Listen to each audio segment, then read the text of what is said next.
O tema da ministração de hoje é virando a página, e eu quero muito conversar com vocês sobre isso. Eu tenho certeza que vai ser um complemento da palavra da semana passada, e que você vai ter uma compreensão mais profunda, amém? Amém? Vocês creem nisso? Glória a Deus, que o Senhor possa abrir o teu coração para que entenda todos os princípios da palavra dele.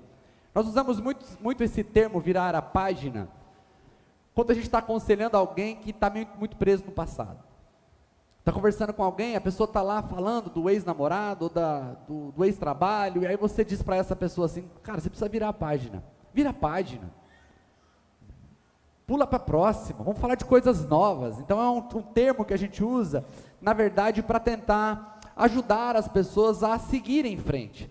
Eu li o meu primeiro livro quando eu tinha 15 anos de idade. Eu não fui criado numa casa onde a leitura era incentivada.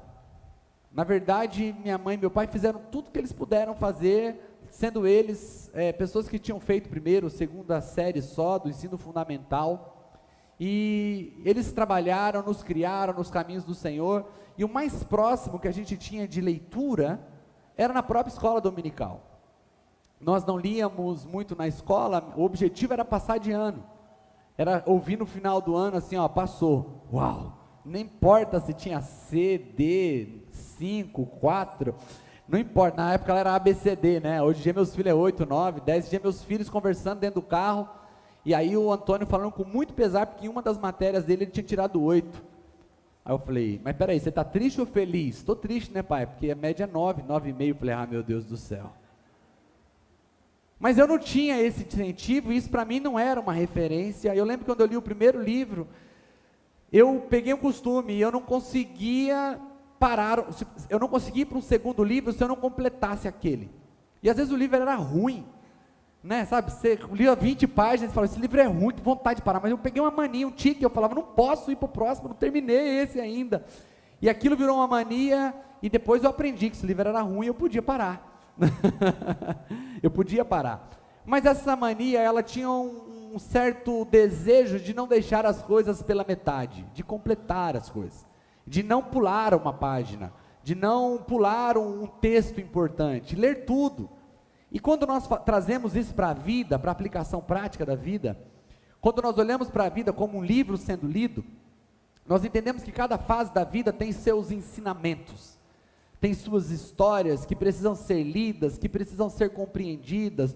Nós precisamos entender o porquê estamos passando por aquilo e tirar dessa fase da vida todas as lições que aquela fase nos proporciona. Quando nós falamos de virar a página, trazendo aplicação para a vida, nós entendemos que em todas as fases existem histórias nas quais nós não só estamos lendo, nós estamos participando. Nas fases da vida, ora somos personagens que estão vivendo, ora estamos lendo e ora estamos sendo lidos. A importância é que nós não passemos pela vida cheio de histórias inacabadas, histórias que não foram finalizadas, ensinamentos que não foram assimilados. Ou seja, é importante que nós entendamos se estamos vivendo essa determinada fase, seja ela uma fase de alegria, de abundância, seja ela uma fase de aprendidor, de sofrimento. A questão é, eu compreendi, eu aprendi, eu assimilei, porque se eu não assimilar, se eu não entender, se eu não compreender, e eu for para a próxima fase, provavelmente eu terei que voltar depois para compreender direito. Quem aqui já leu um livro pela segunda vez e parece que você estava lendo um livro novo, porque você não lembrava exatamente de tudo aquilo? Porque nós não conseguimos focar no conteúdo completo, nós focamos naquilo que estamos vivendo em determinadas fases da nossa vida. Em outra fase, o seu olhar será outro, a sua compreensão será outra, o seu foco será outro. Assim é quando nós lidamos com a vida. Se nós não aprendermos, nós não tirarmos a lição completa, provavelmente em algum momento, teremos que fazer um exercício de revisitar o passado de maneira inteligente, racional, para ressignificarmos partes da nossa vida, partes da nossa história. E o texto que nós vamos ler hoje, ele fala justamente dessa fase. Uma fase, nós lemos semana passada o texto onde Israel está prestes a atravessar o Jordão, e ele recebe uma ordem de Deus dizendo: olha, deixe que os sacerdotes possam ir na frente, fiquem 900 metros atrás dos sacerdotes, porque o lugar aonde vocês estão indo agora, vocês nunca passaram. Então eles obedecem, deixam os sacerdotes irem à frente, eles passam o Jordão, Deus faz um milagre, segura o Jordão, eles passam, e de repente eles estão do outro lado, a 11 quilômetros de Jericó, que seria a primeira cidade a qual eles iriam conquistar. E aí entra o texto que nós vamos ler agora, Josué capítulo 5, verso 2, que diz assim: naquele tempo disse o Senhor a Josué: faze facas de pederneiras, e passa de novo, preste atenção esse de novo, a circuncidar os filhos de Israel. Então Josué fez para si facas de pederneira, e circuncidou os filhos de Israel em Gibeate Aralote. Foi esta a razão porque Josué os circuncidou. Todo o povo que tinha saído do Egito, os homens, todos os homens de guerra, eram já mortos no deserto pelo caminho, porque todo o povo que saíra estava circuncidado, mas a nenhum deles que nascera no deserto, pelo caminho, depois de terem saído do Egito, havia sido circuncidado. Vamos entender a história. Eles passaram pelo deserto. Nós entendemos semana passada que todos os que saíram de 20 anos para cima do Egito, teve que morrer ali no deserto, porque eles desobedeceram a Deus, exceto Josué e Calebe. E eles chegam antes do rio Jordão, eles se santificam, atravessam o mar, mas quando eles chegam ali, prestes a entrar na terra prometida, Deus diz para eles assim: porque vocês não foram circuncidados. E o de novo aqui, não quer dizer que eles teriam que ser circuncidados por uma segunda vez, quer dizer, volte, o de novo volte a fazer de novo. Porque durante todo o período que eles passaram no deserto, nenhum homem foi circuncidado. A circuncisão era um corte no prepúcio, ou seja, era a operação da fimose. E aí você diz assim: por que com pedra? Eles já faziam circuncisão com materiais metálicos naquele tempo, mas provavelmente pela quantidade de homens que seriam circuncidados naquele momento, não havia faca suficiente para todos. Então eles precisaram fazer facas com pedras e circuncidar essa multidão ali, antes de entrar na terra prometida. Agora preste atenção, eles já tinham vivido milagres no deserto, eles já tinham visto o mar se abrir, eles já tinham visto inimigos caírem diante deles, aquém do Jordão. Mas agora, Deus diz: a partir de agora, até agora vocês podiam lidar com isso, mas a partir de agora não.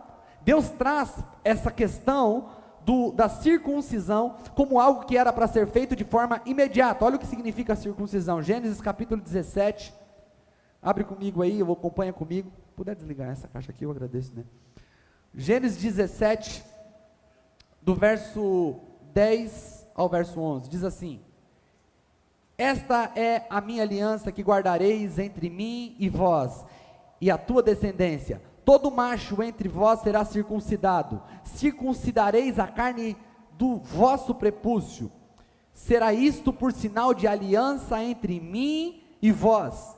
Então o povo que saiu do deserto, que tinha uma aliança com Deus, esse povo desobedeceu, foi contrária à aliança que eles tinham com Deus, e por terem sido contrário, eles morreram. Agora nasce uma nova geração, filhos de homens rebeldes, que agora não têm aliança com o Senhor, não estão marcados na sua carne como um povo que pertencia e que tinham feito um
fortaleza, né? O homem quando está gripado parece que ele vai morrer, está em estado terminal. Imagine todos os homens circuncidados, inflamados, sem conseguir fazer xixi. Virou um chororô. Com certeza lá de Jericó dava para ouvir os homens chorando. E as mulheres tendo que cuidar deles, e aqueles monte de homem deitado. Gente, concorda comigo que humanamente falando aquela não era a hora nem o momento de resolver esse problema? Não era mais fácil conquistar Jericó primeiro, matar todos os inimigos, entrar para dentro dos muros, sei lá, se cercar, e agora sim vamos resolver essa pendência, não é assim? Não era mais fácil? Agora Deus não acha que é assim, ele diz não é agora, ou vocês se circuncidam, ou vocês não vão vencer. Ou vocês resolvem essa pendência, ou não adianta dar o próximo passo. Isso que nós olhamos tem um significado não só para eles, um significado para nós. Olha o que está escrito em Colossenses capítulo 2, verso 17, está falando sobre circuncisão. O contexto desse texto é circuncisão, olha o que está escrito. Colossenses 2, 17. Essas coisas são sombra do que haveria de vir, a realidade, porém, encontra-se em Cristo. Ou seja, o texto de Colossenses está falando sobre circuncisão, o texto de Colossenses está falando sobre as práticas da antiga aliança, e de repente Paulo fala, essas coisas, que coisas? A circuncisão, os acontecimentos da antiga aliança, elas não eram em si um acontecimento somente temporal, elas apontavam para uma realidade que seria revelada em Cristo. Ou seja, o que eles estavam passando ali é justamente uma parábola, uma ilustração, um compêndio de princípios para que nós pudéssemos praticar hoje. O apóstolo Paulo fala em Efésios capítulo 1, versos 13 e 14, que a marca que nos mostra que temos uma aliança com Deus, é justamente a marca no nosso espírito, ou seja, a circuncisão foi substituída por uma marca no nosso espírito, e o que é a marca no nosso espírito? É a presença do Espírito Santo, que é o selo da nova aliança. Ninguém vai entrar na terra prometida se não tiver a marca no teu espírito, ou seja, se você não tiver o Espírito Santo, você não é dele. E como eu tenho o Espírito Santo, quando você nasce de novo, o Espírito Santo vem habitar na tua vida, e não existe caminho cristão, não existe amadurecimento cristão, sem a presença do Espírito Santo. O apóstolo Paulo diz aos Romanos, capítulo 8, verso 9, que aqueles que são guiados pelo Espírito de Deus, então esses são filhos de Deus, ou seja, todo filho de Deus, ele tem a marca do Senhor. Agora, tudo isso tem uma base de explicação para nós. Agora, preste atenção, depois que eles se circuncidaram, eles comemoraram a primeira Páscoa, desde que eles tinham saído do deserto, ou seja, a Páscoa, que era para ter sido celebrada de ano em ano. Eles celebram ela no Egito, e passam 40 anos sem celebrar a Páscoa. Eles também veem o maná cessar. O maná para, o maná era uma espécie de poeira, sei lá, que ficava grudado ali no orvalho pela manhã, e eles reuniam isso tudo e faziam pão e comia, e esse pão tinha todos os nutrientes que eles precisavam. Uma característica do maná é que eles não poderiam pegar a quantidade para 2 dias, eles tinham que pegar o maná, fazer o pão para o dia. O único dia que eles podiam pegar maná o suficiente para comer 2 dias seguidos era na sexta-feira, porque eles pegavam para comer sexta e sábado. Mas se eles pegassem maná na segunda e guardassem para terça, o maná estragava. O maná era para o dia. Queridos, eu fiquei pensando e meditando na minha vida, fases que eu passei que parecia que tudo tinha que ser a base do milagre.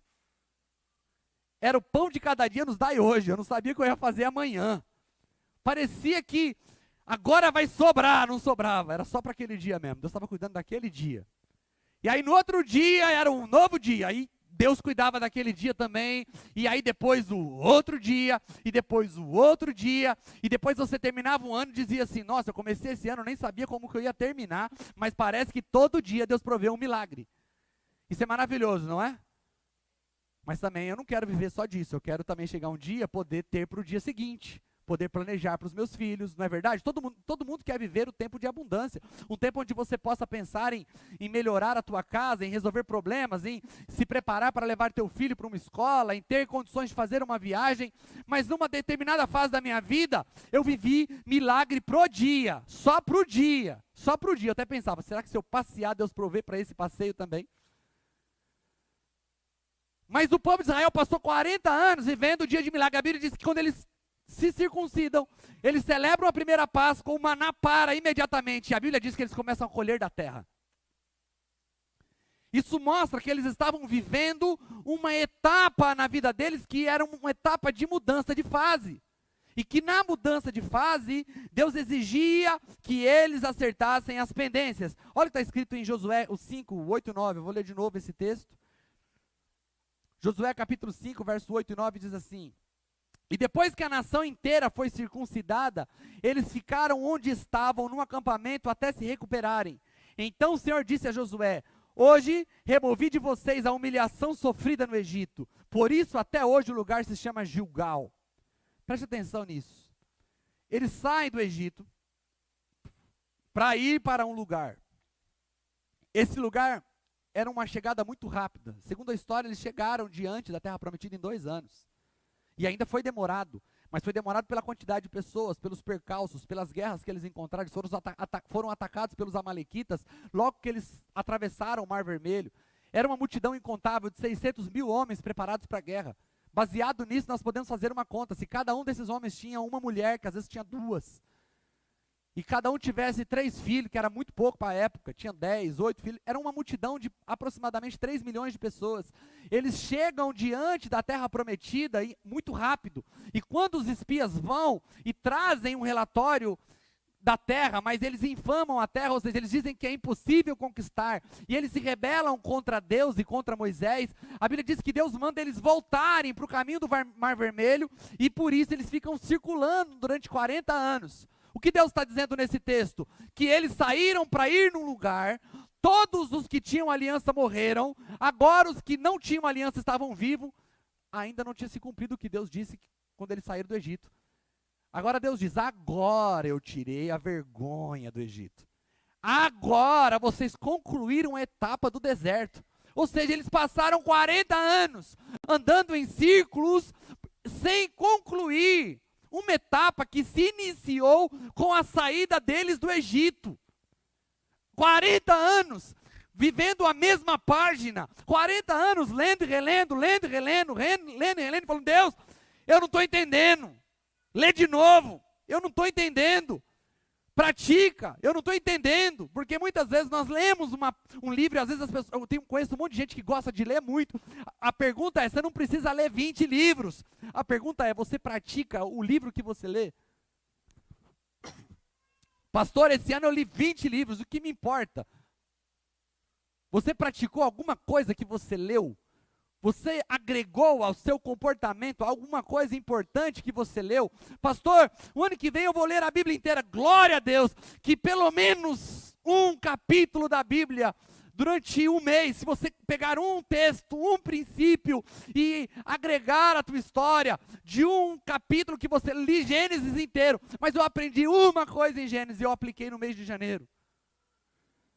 Eu li Êxodo em fevereiro e eu aprendi um princípio em Êxodo e eu apliquei em fevereiro. Se você aplicou 12 princípios no final do ano que você não praticava no ano passado, sua vida terá mudado e você estará pronto para viver 2024, porque 2023 terá sido um ano de aprendizados da qual você leu, concluiu, aprendeu e esteve apto para ir para a próxima fase.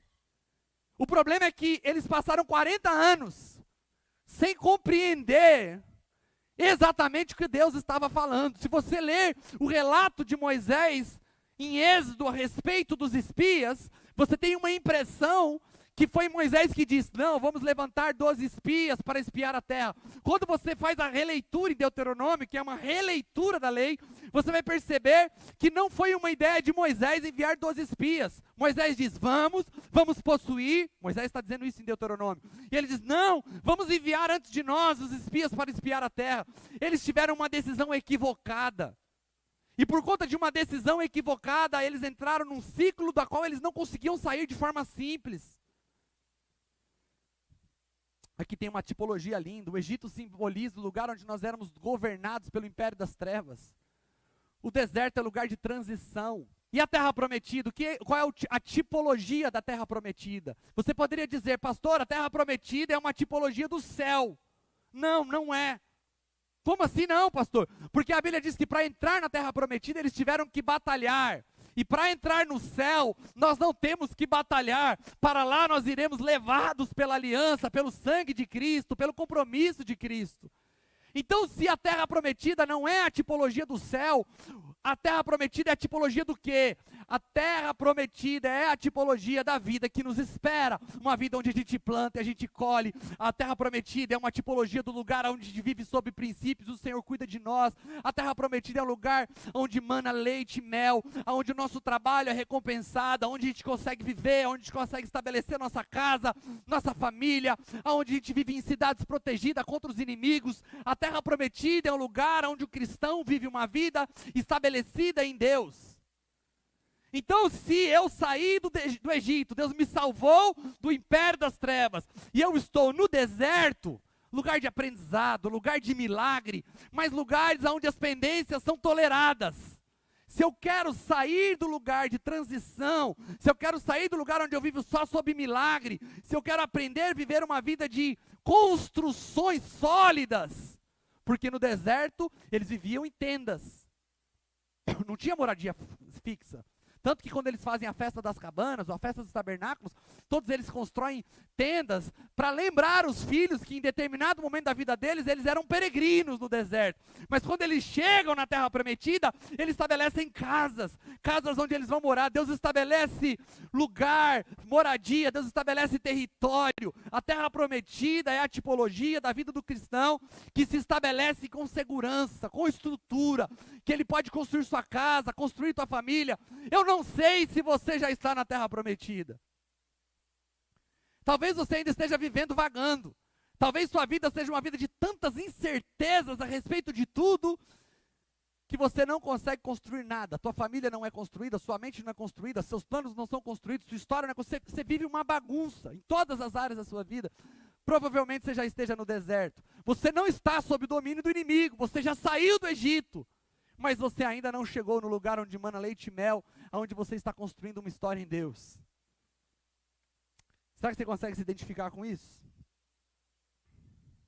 Olha que interessante essa questão. A palavra Páscoa significa passagem.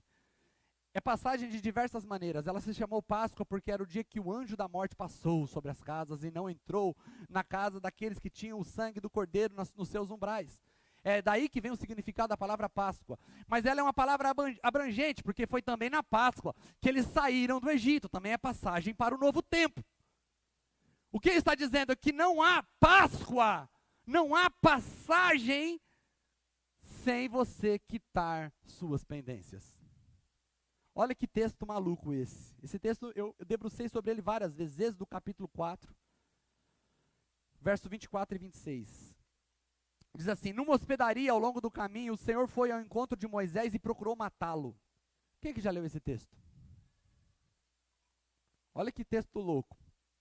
Numa hospedaria, ao longo do caminho, o Senhor foi ao encontro de Moisés e procurou matá-lo. Mas Zípora, que era sua esposa, pegou uma pedra afiada, cortou o prepúcio do seu filho, tocou aos pés de Moisés e disse: você é para mim um marido de sangue. E ele disse, marido de sangue, ela disse, marido de sangue, referindo-se à circuncisão. Nessa ocasião o Senhor o deixou. Olha que história maluca, mas que é complementar a que nós estamos lendo. A Bíblia diz que Moisés passou 40 anos na casa de Jetro. Moisés fugiu do Egito para não ser morto por Faraó, foi para a casa de Jetro, chegou lá, ficou 40 anos cuidando de ovelha, ali ele se casou e ali nasceram os filhos de Moisés. O que nós lemos sobre a circuncisão é uma ordem dada em Gênesis. Moisés sabia que os filhos deles precisavam ser circuncidados. Moisés não circuncida os filhos dele, e de repente Deus aparece para Moisés numa sarça ardente, fala com ele, diz para ele voltar para o Egito, que ele iria ser usado para libertar o povo de Israel. Então Moisés se resolve e fala, eu vou voltar. Mas quando Moisés está indo, ele passa numa hospedaria. A Bíblia diz que Deus vem para matar Moisés, acabou de falar com ele. Vai lá, liberta. Quando ele vai, Deus fala, vou te matar. O interessante é que Zípora, a esposa dele, já captou, com certeza, o texto aqui está muito resumido, ficou claro para ela qual era o problema. Ela não ia do nada sair cortando o prepúcio do filho dela. Né? Deus quer matar meu marido, já sei, é o prepúcio do meu filho. Eu sou muito esperto. Eu não consigo imaginar que Zípora, nossa, teve uma habilidade de interpretação da ira de Deus num lapso. Não entendi, é o prepúcio, corta. Com certeza houve um sinal. Deus disse o porquê ele iria morrer. E ela vai, corta ali o prepúcio e fala, não, está resolvido o problema. E Deus sai e não mata Moisés. Olha que interessante, ele passou 40 anos cuidando de ovelha. Mas quando ele foi transicionar entre um pastor de ovelha para um legislador, Deus disse, você pode viver todo esse tempo que você está vivendo num tempo de deserto, você pode viver sem quitar a pendência. Quer ir para a próxima fase, tem que quitar a pendência. Ou você quita a pendência, ou você vai ficar vivendo na fase anterior. Você quer ir para uma nova fase? Quer viver uma coisa nova? Esteja pronto para aceitar as suas pendências. Agora, isso não foi só com Moisés. Se você ver Jacó está vivendo na casa de Labão, sendo enganado. Ele enganado. O patrão dele, que era o sogro, mudou a forma de pagamento mais do que 20 vezes. Quando ele começava a prosperar, o sogro vinha e mudava. Não vai ser mais isso nosso combinado, não. É outro combinado a partir de agora. Então tá bom. Ele começava a prosperar no novo combinado. Quando ele estava prosperando no novo combinado, o sogro falava, muda, que isso aí não dá dando certo. Vamos mudar o combinado de novo. Ele prosperava no novo combinado. 20 anos. Vivendo uma vida de enganar e ser enganado. Trabalhou 7 anos para ter uma mulher. Quando foi dormir com a mulher, o sogro deu outra. Não, esse é o top máximo de enganação. Trabalhou 7 anos, olhando para a esposa, eu vou casar com Raquel, fica tranquila, falta só 6 meses, Raquel. Raquel, 1 mês, Raquel, 1 mês, Raquel. Né, Mateus? Quanto tempo, Mateus? Não, mas quanto tempo você está orando? Já vários anos? Já passou de Jacó? Nossa vida. Força.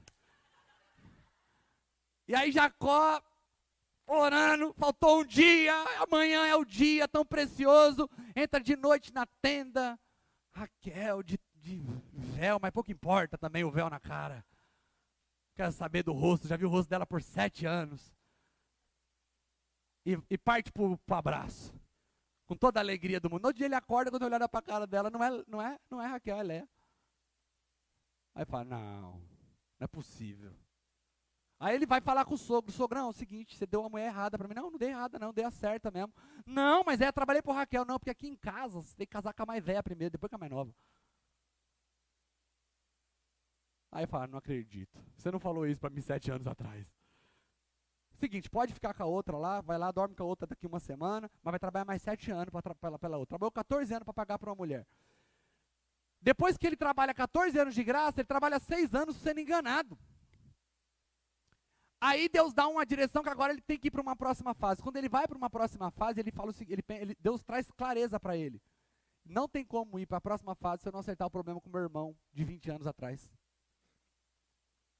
Eu não sei como ele fez, se ele mandou um zap, o que ele fez, porque o irmão já estava vindo encontrar ele. É muito louco essas histórias, né? Aí ele vai se encontrar com o irmão. E aí ele morrendo de medo de se encontrar com o irmão, porque a última vez que ele viu o irmão queria matar ele. E ele começa a mandar um monte de presente pro irmão, mandar um monte de presente pro irmão. E o irmão vai vendo aqueles presentes chegando. Nesse momento ele se encontra com Deus, no Peniel. E ele luta com o anjo e vai, briga para lá e para cá. O nome dele é mudado de Jacó para Israel. E quando ele sai do Peniel, ele tem sua perna marcada, porque ele lutou tanto que o anjo teve que desarticular o músculo da coxa dele. Então ele entra de um jeito e ele sai de outro. Sai com o seu nome mudado, com o seu caminhar mudado. Aqui nós temos uma outra experiência que pode nos ensinar hoje. Ele sai caminhando de um jeito e ele sai do encontro com Deus caminhando de outro jeito. Quando nós nos encontramos com Deus, o nosso caminhar muda. A nossa forma de viver, a forma que nós nos conduzimos pelo caminho é tocada. E quando ele sai do outro lado, ele se encontra com o irmão. E ele vai, ele acerta as pendências com o irmão, pede perdão para o irmão, dá presente para o irmão. E aí o irmão fala, vamos comigo. Vamos comigo. E Jacó fala, não cara, olha que sabedoria, porque você pode acertar pendências, mas não voltar para viver com aquelas pessoas que pertencem ao seu passado. O irmão falou, vamos andar comigo, vamos lá, vamos junto. Ele diz, não cara, vai na frente, é o seguinte, eu estou com ovelhas, com gado, com mulher, com criança, e você está com um exército, não dá para a gente caminhar na mesma velocidade, eu tenho que andar no passo dos rebanhos, pode ir na frente. E ele vai, e a Bíblia diz que Jacó vai para um lado, e Esaú vai para o outro, ou seja, ele foi lá, acertou o que ele tinha que acertar, para caminhar numa nova fase. Quando Zaqueu se encontra com Jesus, e ele é acusado, Jesus diz, como pode ele sendo Deus andar com um publicano? E Zaqueu percebendo diz, Senhor, se for necessário, se eu defraudei alguém, eu vou devolver 3, 4 vezes mais. Ou seja, Zaqueu entendeu que para andar com Jesus, ele tinha que estar disposto a acertar as suas pendências. Jesus diz, quando você for entregar a tua oferta no altar, e se lembrar que o seu irmão tem algo contra você, não é nem necessário que seja você contra o irmão, mas se você lembrar que tem alguém que tem uma pendência contra você, vai, acerta antes, depois você traz a oferta. Eu não preciso usar mais base bíblica para te explicar que não tem como continuar sem acertar as pendências. E ao longo da vida a gente aprende uma coisa muito importante. Não importa a velocidade que você anda, é importante que você não tenha que ficar voltando no passado. Não importa quantos degraus você avança de uma só vez, é importante saber quantos degraus você tem que ficar voltando toda hora. Tem gente que acelera e volta. Acelera, vai lá agora. Você fala, agora vai, parece a nossa seleção. Agora vai. Agora nós temos a melhor seleção de todos os tempos. Nem a de 82 era tão boa como é. Vamos ter que torcer para a Argentina hoje. Entende? Não importa. O que a gente é imediatistas. Nós somos imediatistas, nós queremos as coisas para amanhã, nós queremos evoluir, a gente sai daqui dizendo, não, esse ano de 2023 eu vou ficar rico. Você não precisa ficar rico em 2023, você só precisa não ter que voltar para 2022. Você só não precisa ter que ficar preso em 2016. Não, esse ano eu vou, ministerialmente eu vou romper. Você não precisa, você só tem que resolver o de 2022 e viver intensamente 2023, para não ter que voltar em 2022 de novo. O segredo de uma vida maravilhosa é uma vida constante. Você não precisa se livrar dos seus problemas. Ninguém vive sem problema. Todos nós, não é um privilégio seu ter problema. Todos nós temos problemas. Todos nós temos dores emocionais. Todos nós não temos tudo o que queremos. Todos nós passamos por dias de privação. Todos nós. 2023 não precisa ser um ano sem problema. 2023 só precisa de você mais maduro do que foi em 2022. 2023 só precisa de você melhor. Só precisa de você com a mente livre, sabendo que você viveu, aprendeu tudo que 2022 tinha para te ensinar e está pronto para viver o próximo ano. Eu não sei quais pendências você precisa acertar. Talvez você tenha pendências na sua área sentimental. Talvez você seja perito em deixar o tempo resolver tudo. O tempo não resolve. O tempo ele transforma, o tempo modifica o problema, o tempo faz você ter uma visão diferente sobre o problema, mas o tempo não remove o problema. O problema precisa ser resolvido quando você o encara de frente. Se você não melhorar o diálogo com o teu esposo, ou o diálogo com a sua esposa, e resolver pendências que vocês têm carregado há anos, o seu casamento não vai melhorar pela tua declaração de fé, por nenhum ato profético, nenhum tipo de palavra expressiva. O seu casamento, se o problema do seu casamento é falta de diálogo, o seu casamento vai melhorar quando vocês aprenderem a conversar. Talvez você precise pedir perdão. Por que é tão difícil pedir perdão? Porque nós não conseguimos lidar com o peso da responsabilidade. Se existe um sentimento que destrói, é o sentimento de culpa. Quando o Senhor nos perdoa, Ele remove também a culpa, porque viver se sentindo culpado é um tipo de sentimento que pode te levar a um desastre emocional. Mas a diferença é que nós não sabemos diferenciar culpa de responsabilidade. Eu estava dizendo isso com a minha esposa hoje. Se uma pessoa traz uma criança na porta da minha casa e deixa ali um bebezinho, e esse bebezinho está ali, abandonado. Eu tenho culpa porque aquele bebê foi abandonado na frente da minha casa? Tem alguma culpa? Sim ou não?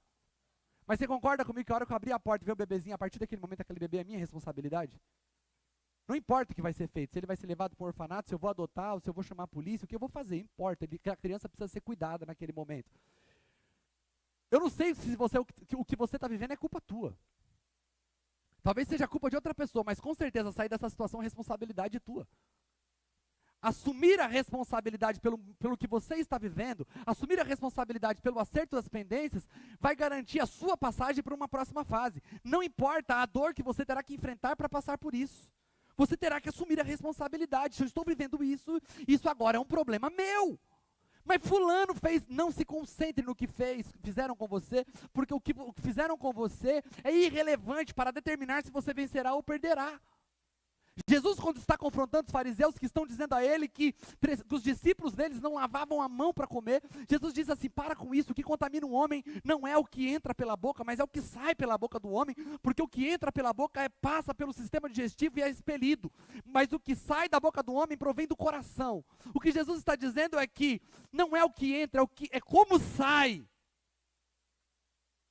É o processo interior que traz o resultado daquilo que entrou. Não é o que fizeram conosco, não é a injúria que fizeram conosco, não é o abandono, não é as acusações, não é a infâmia, não importa. É como eu me relaciono com o que entrou e como aquilo sai como resultado produzido dentro de mim. Ou seja, a partir do momento que fizeram algo com você, não importa a culpa. Qual que é o problema? É que a gente tem dificuldade de assumir responsabilidade porque a gente não faz diferenciação. Você disse: se eu assumir responsabilidade, eu estou dizendo que eu sou culpado, eu não consigo lidar com a culpa. Eu tenho dificuldade de lidar com a culpa. Tem pessoa que quando ela se sente culpada, ela briga para não se sentir culpada. Por isso que numa briga de casal, fica a briga do empurra. Você falou, mas você disse. Não, mas foi você que falou primeiro, mas você também falou, mas você disse. Por quê? Porque ninguém quer lidar com a culpa. Porque culpa é ruim. A partir do momento que a gente entende que pouco importa a culpa, o importante é a responsabilidade das coisas. E a responsabilidade tem a ver com a resolução da situação. Quando eu me responsabilizo, eu me preparo para resolver. Quando eu fujo da culpa, na verdade eu estou lidando de forma imatura com os problemas. Agora, quando eu digo sobre acertar as pendências, eu tenho que entender que existem várias áreas da nossa vida que pendências podem estar influenciando diretamente no momento que eu estou vivendo. Sejam elas pendências familiares, sentimentais. Talvez você precise resolver com alguém da tua família. E não quer dizer que você tem que voltar a viver 1000 amores com essa pessoa, porque às vezes relacionamentos abusivos, o melhor é ficar longe. Se aproximar de alguém que abusa emocionalmente ou psicologicamente de você, é falta de sabedoria. É você, de forma ativa, se expor a um relacionamento que está te matando. Mas você precisa perdoar. Você precisa lidar com isso. Talvez você precise acertar pendências financeiras. Eu digo que existe um mecanismo dentro do sistema financeiro brasileiro que é o perdão de uma dívida. Quando o sistema brasileiro criou um mecanismo para aquelas pessoas que se endividaram tanto e que quando elas se veem insolúveis, então em determinado tempo aquilo ali, nós usamos o termo caducar, aquilo se prescreve e você não deve mais aquela dívida. No sistema financeiro americano existe a falência individual, na pessoa física pode declarar falência. O problema é que muita gente se usa desse atributo, dessa situação, para viver a vida dele. Todas as dívidas que ele quitou foi porque caducou.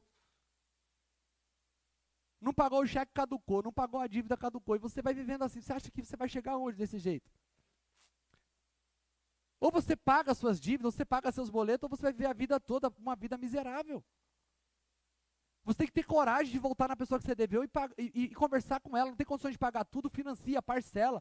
Eu aconselho muitas pessoas que estão devendo, muita gente não. Tem vezes que a pessoa chega para mim que a gente começa a ir fundo na dívida, é impagável. Nem que a pessoa viva 3 vidas, ela consegue pagar. Por quê? Não recorreu ao sistema financeiro legal, recorreu à agiota, o agiota não pede comprovação de renda. Então o cara não tinha condição, o agiota foi dando. Só que na hora que chegou, nem que o cara venda a alma. Tem uns que tem que chegar para o agiota e falar: cara, me mata. Porque pagaram, nem que eu venda a minha mulher, não tem como. E aí a pergunta é: vai lá, conversa, se expõe, diz que você pode pagar R$50 por mês durante o resto da sua vida. Não, mas eu chego lá, o cara grita comigo, eu falo que vou dar 2.000 e não paga. Não tem 2.000 para pagar por mês. Aí depois volta de novo. Aí o cara dá uma pressãozinha, seja um homem, seja sincero, fala: cara, 2.000 não tem condições, R$100 eu vou pagar para você. E paga, 1, 2, o cara fica bravo com você 5, 6 meses, no 6º mês ele fala: esse cara é honesto, vai parar de ter raiva de você e vai ficar recebendo 100 pro resto da vida. Mas se eu pagar 100 pro resto da vida, eu não consigo viver, o problema é teu. Foi você que fez, ninguém te colocou uma arma na cabeça para você pegar aquele dinheiro emprestado. Entende? Você tem que ser responsável. Por que você tem que ser responsável? Porque não tem como ir para a próxima fase se você não acertar as pendências. Se você não procurar quem você deve, se você não tentar acertar a situação, se você não for, nós estamos virando o ano, está acabando o ano. É uma chance que você tem de mudar a tua mentalidade. Você precisa se resolver, você precisa acertar as suas pendências ministeriais. Ou seja, aprender a perdoar, a resolver sua situação, a entender o porquê que você está travado ministerialmente, falar, o que eu preciso resolver na minha mente? Eu preciso deixar as pendências quitadas. Deus quer te usar, Deus quer te levar a um outro nível, Deus quer te levar a níveis de conquistas, Deus quer te colocar no lugar onde Ele sempre sonhou para você, mas se você não acerta as suas pendências ministeriais, você fica travado. Pendências de relacionamentos, amizades, pessoas que já foram importantes para você, pessoas que foram bênção na sua vida, mas que por uma bobeira você rompeu com o relacionamento. Você precisa aprender a acertar isso. Ao resolvermos as pendências, além de ganharmos o direito de passarmos para um novo tempo, teremos experiências com Deus que ainda nós nem podemos imaginar. E eu concluo dizendo para você o seguinte: Deus conquistou para nós gratuitamente a possibilidade de termos a natureza dele, de vivermos uma vida de vitória. A Bíblia diz que sobre todas essas coisas, acusações dos inimigos, dificuldades, somos mais do que vencedores por aquele que nos amou. Deus nos chamou para vivermos uma vida de vitória. Existem valores na vida que podem te levar para o lixo. Você comparar a tua vida, saber se sua vida está boa ou ruim, baseado em quantidade de dinheiro que você tem, ou de quantidade de que outra pessoa tem, isso pode te levar para um lugar de infinita insatisfação. Mas ninguém quer viver uma vida da qual a sensação é que você nunca sai do lugar. Ninguém quer viver uma vida que passa ano e sai ano e você vê que a tua vida está do mesmo jeito. Ninguém quer viver uma vida que parece que você nunca evolui. Existem muitas coisas envolvidas na nossa evolução, a capacidade que a gente tem de aprender, a capacidade que a gente tem de se humilhar, a capacidade que a gente tem de se arrepender. O grupo de pessoas que a gente se envolve é muito importante para que nós possamos evoluir, porque se você anda do lado de pessoas que não te desafiam, que não te inspiram, que não te confrontam, provavelmente você pode ficar muito tempo estagnado pelo simples fato de achar que está bom. Mas com certeza você não irá evoluir se você não tiver coragem de passar a régua e resolver o problema da sua vida e para seguir para a próxima fase. Então nós falamos semana passada sobre se santificar e ter uma vida de obediência, seguindo as sinalizações de Deus para uma nova fase. Mesmo que você tenha entendido de Deus, mesmo que você tenha visto os sinais de Deus, mesmo que você tenha sido orientado por Deus qual é o próximo passo, você vai ter que parar em Gilgal e baixar as calças para ser circuncidado. O que significa baixar as calças? É você expor suas vergonhas. É deixar alguém te ajudar. Deixar alguém, às vezes, tocar até mesmo na sua intimidade para te dar uma forcinha, para fazer aquilo que você não pode fazer sozinho.